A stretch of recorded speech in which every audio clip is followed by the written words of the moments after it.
이 소설은 화양이라는 가상의 도시를 배경으로 해 어느 날 원인을 알 수 없는 끔찍한 전염병이 도시를 덮치면서 이야기가 시작돼.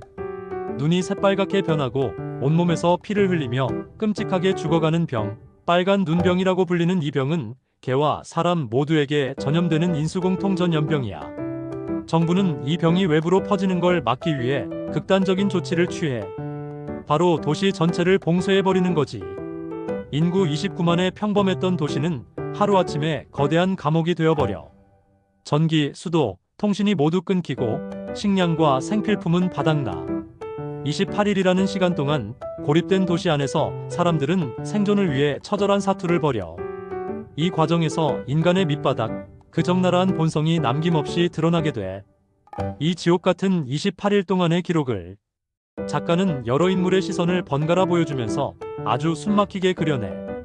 자, 그럼 이제 각 인물들의 이야기를 따라가면서 이 끔찍한 28일 동안 무슨 일이 있었는지 자세히 들여다보자. 1장 재앙의 시작과 인물들의 등장. 이야기는 여러 인물의 시점을 오가며 전개돼. 그래서 더 입체적이고 긴장감이 넘쳐. 한기준 소방대원. 119 구조대원인 그는 가장 먼저 재앙의 실체를 마주하는 인물이야.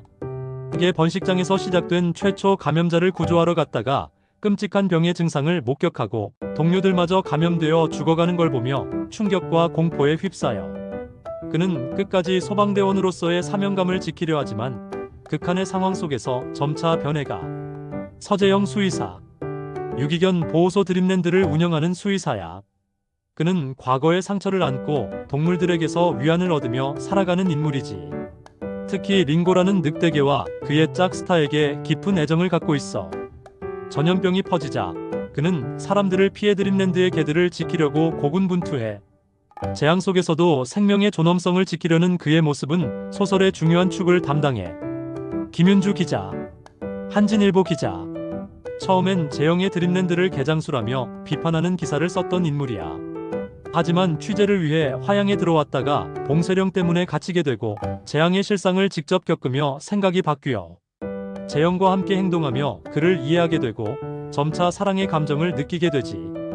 그녀의 시선은 외부 세계와 단절된 화양의 참상을 생생하게 전달하는 역할을 해. 노수진 간호사. 화양의료원의 간호사. 그녀는 몰려드는 환자들과 속수무책으로 죽어나가는 동료들 사이에서 절망적인 사투를 벌여. 의료 시스템이 완전히 붕괴된 상황에서도 끝까지 환자들을 돌보려 애쓰는 그야말로 나이팅게일 같은 인물이야. 하지만 그녀의 헌신은 끔찍한 폭력으로 돌아오기도 해. 박동의 공익근무요원.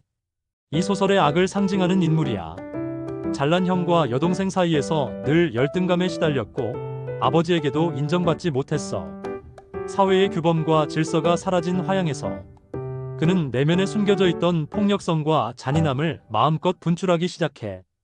약한 사람들을 괴롭히고 재형에게 스타를 학대하는 등 온갖 악행을 저지르며 재앙을 기회로 삼는 인물이지.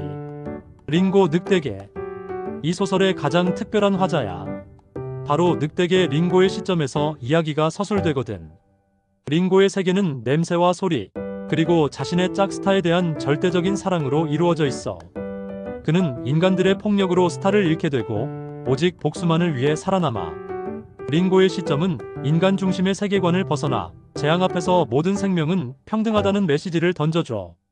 이 장 무너지는 질서, 드러나는 본성. 도시가 봉쇄된 지 며칠 지나지 않아 화양은 무법천지로 변해.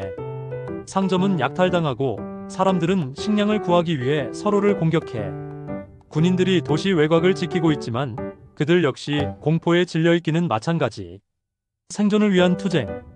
재영과 윤주는 드림랜드에서 개들을 지키며 버티고 수지는 병원에서, 기준은 소방서에서 각자의 방식으로 살아남기 위해 애써. 하지만 생존은 쉽지 않아. 굶주림과 추위, 그리고 언제 덮칠지 모르는 빨간 눈. 병의 공포보다 더 무서운 건 바로 사람이었어. 박동해의 폭주. 박동해는 이런 혼란을 즐기며 자신의 욕망을 채워. 그는 무리를 지어 약탈과 폭행을 일삼고 특히 재영과 링고에게 끔찍한 적의를 드러내. 그는 재영이 아끼는 개 스타를 잔인하게 죽음으로 몰아가고 이는 링고의 걷잡을 수 없는 복수심에 불을 지피게 돼. 3장 복수와 파멸 그리고 희생. 소설의 후반부는 처절한 복수극과 파국으로 치달아. 링고의 복수. 짝스타를 잃은 링고의 세상은 무너졌어. 그의 머릿속엔 오직 복수뿐이야. 스타를 죽게 만든 박동해와 한기준을 냄새로 추적하며 끈질기게 뒤쫓아. 링고의 복수 과정은 인간의 언어가 아닌 냄새와 본능으로 그려지는데 정말 숨막히게 사실적이야. 인물들의 최후. 박동해는 결국 링고의 이빨에 목을 물려 최후를 맞이해. 그리고 이 광경을 본 그의 아버지는 아들을 죽인 링고를 향해 총을 쏘고 그 불똥이 신호에 옮겨붙어 스스로도 불길에 휩싸여 죽음을 맞이하지. 비뚤어진 부자관계의 비극적인 결말이야. 재영의 희생. 링고는 마지막 복수 대상인 한기준을 찾아내 공격해. 뒤쫓아온 재영은 둘 사이에 끼어들어 싸움을 말리려 해. 그는 기준을 구하려는 것도 링고를 버리려는 것도 아니었어. 그저 이 끔찍한 비극을 멈추고 싶었을 뿐이지. 하지만 결국 재영은 기준을 향해 돌진하는 링고를 끌어안고 함께 옥상에서 떨어져 죽음을 맞이해. 가장 사랑했던 존재의 복수를 막아서며 증오의 대상을 구원한 아이러니한 희생이었지. 사장 28일 후 남겨진 자들의 이야기. 거짓말처럼 28일이 지나자 전염병은 사라져. 봉쇄는 풀리고 화양은 끔찍했던 상처를 안고 다시 세상의 모습을 드러내. 살아남은 자들. 기자 윤주는 살아남아 이 모든 비극을 세상에 알릴 증인이 돼. 그녀는 재영의 무덤을 찾아가 그를 추모하며 인간이 없는 세상에서 다시 태어나기를 빌어줘. 소방관 기준 역시 살아남았지만 재영의 희생 앞에서 복잡한 감정을 느끼며 평생의 트라우마를 안고 살아가게 될 거야. 링고의 행방. 링고도 살아남았어.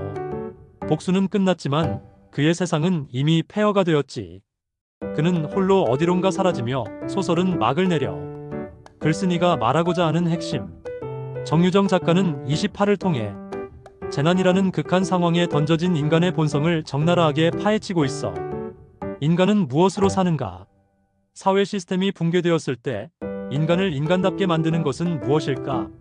소설은 이기심과 폭력성으로 가득한 박동해 같은 인물과 절망 속에서도 사랑과 희생, 연대를 지키려는 재형, 수진 같은 인물들을 대비시키며 이 질문을 던져.